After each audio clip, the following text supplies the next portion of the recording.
वंदे पुरुषोत्तम। श्री ठाकुर जी के एक भक्त हुए डॉक्टर रामविलास चौधरी।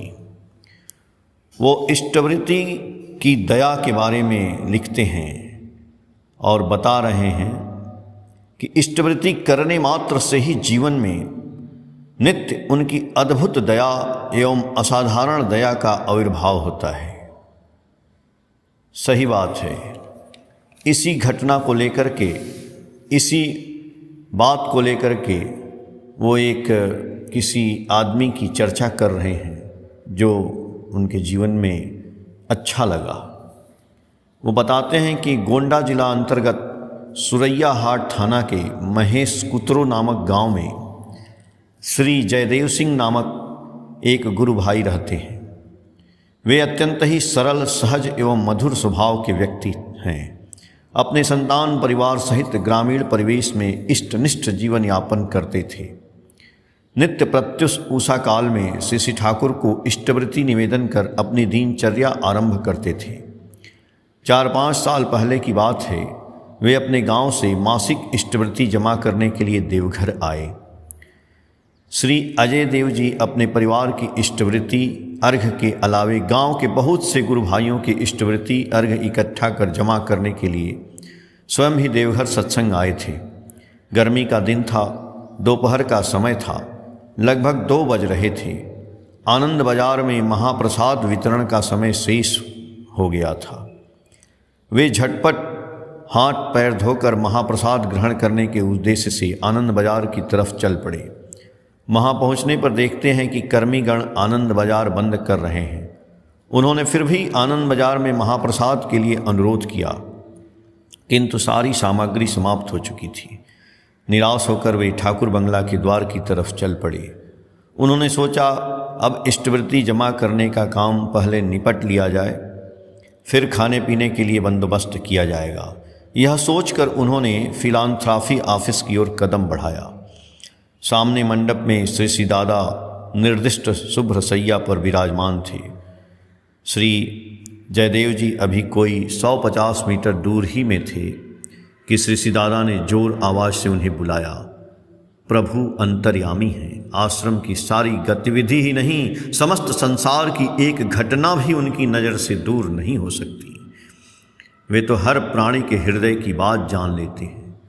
निकट जाने पर श्री दादा ने उनसे पूछा, क्या तुमने अभी आनंद बाजार ग्रहण किया?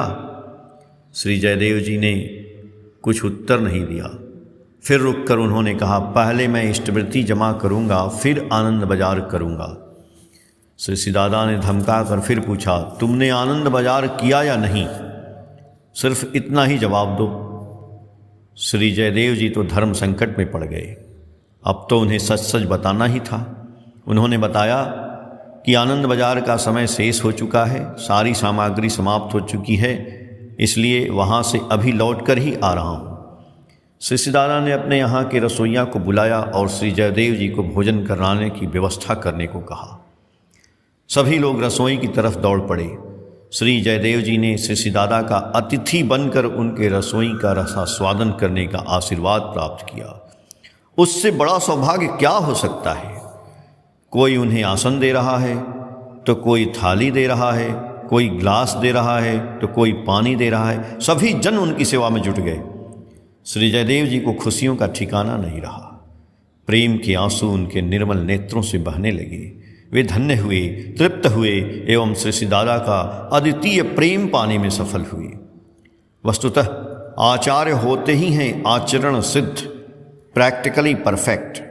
पुनः जो इष्ट के भोज्य अर्घ को जमा करने आएंगे वे भूखे कैसे रह सकते हैं? ऐसा तो इष्ट के अध्याय में नहीं है। यह इष्टवृत्ति यज्ञ का एक अभिन्न अंग है। इष्ट को नित्य अर्घ निवेदन करने वाला प्राणी कभी भी आहार विहीन नहीं रह सकता। श्री जयदेव जी के इष्ट तपा एवं घृति तपा जीवन में अनेक ही ऐसी घटनाएं घटी हैं जो हमें एक अच्युत इष्ट प्राण व्यक्ति बनने की शिक्षा प्रदान करती है। श्री जयदेव जी एक बार मैट्रिक की परीक्षा दे रहे थे।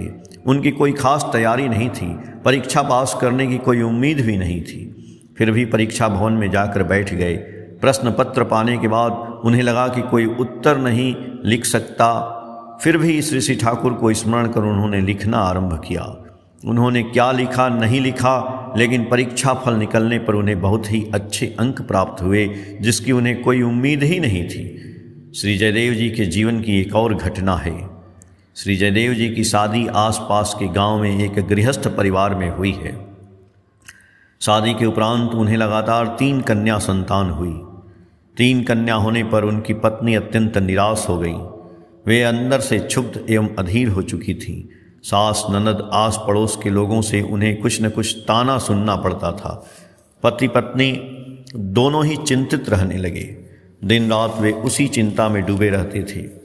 एक रात पत्नी स्वप्न में देखती है कि एक दिव्य नारी जो सफ़ेद साड़ी पहनी हुई है उसके सामने आकर कहती है, बेटी अब तुम्हें कोई पुत्र संतान नहीं होगा, संतोष कर अपने घर परिवार का भरण पोषण करो। सुबह नींद खुलने पर वह और भी निराश हो गई। अपने पति से सारी बातें कह सुनाई। पति पत्नी दोनों ही निराश होकर देवघर सत्संग आए और श्री ठाकुर से निरंतर आराधना करने लगे। पुनः यहाँ उन्हें कुछ सूत्र संधान मिला। घर जाकर अपनी जीवनचर्या में व्यस्त हुए। श्री ठाकुर की असीम दया से 2 साल बाद लगातार उन्हें 2 पुत्र संतान की प्राप्ति हुई। इनका दाम्पत्य जीवन धन्य एवं सार्थक हुआ। वे श्री ठाकुर की अशेष दया के अधिकारी बने। उनकी इष्टनिष्ठा लगातार बढ़ती गई। वे गांव के एक इष्ट प्राण गुरु भाई के रूप में ज्वलंत उदाहरण बनकर प्रकट हुए। गांव में उनकी मान मर्यादा लगातार बढ़ने लगी। गांव के लोग आंखें मूंद कर उन पर विश्वास करने लगे। गांव के पंचायत में उनके सलाह परामर्श के बिना कोई निर्णय नहीं होता। इस तरह जयदेव जी इष्टपरायण जीवन का एक सफल एवं सार्थक उदाहरण बनकर उतरे। अपने आस पड़ोस के लोगों के घर में श्री ठाकुर का सत्संग आयोजन होने पर वे गांव के युवक लोगों की भरपूर मदद लेते थे। एक बार उनके पड़ोस का एक युवक सख्त बीमार पड़ा। उनके बचने की कोई आशा नहीं थी। श्री जयदेव जी को जब उस बात का पता चला तो वे दौड़कर बीमार युवक के पास पहुँचे। उन्होंने हृदय से श्री ठाकुर के रातुल चरणों में उन्हें जीवन दान देने की प्रार्थना की। उन्होंने कहा, प्रभु उसने आपके सत्संग में काफ़ी परिश्रम किया है, उन्हें जीवन दान दो। घंटे 2 घंटे बाद उस युवक ने अपनी आंखें खोल दी और दूसरे दिन वह पूर्ण रूप से स्वस्थ हो गया। परम पिता की यह अपूर्व लीला ही है जो हम सबों के बीच दिन प्रतिदिन घटती रहती है। हम साधारण प्राणी उनकी दिव्य लीला को समझ नहीं पाते, केवल उनका उपभोग ही कर सकते हैं। उनके चरण कमलों में अपना श्रद्धा संपन्न मस्तक झुकाकर समस्त गुरु भाइयों के मंगल जीवन की मैं कामना करता हूँ। सातवती अप्रैल 2011, पेज संख्या 33, 34 और 35 से। जय गुरु।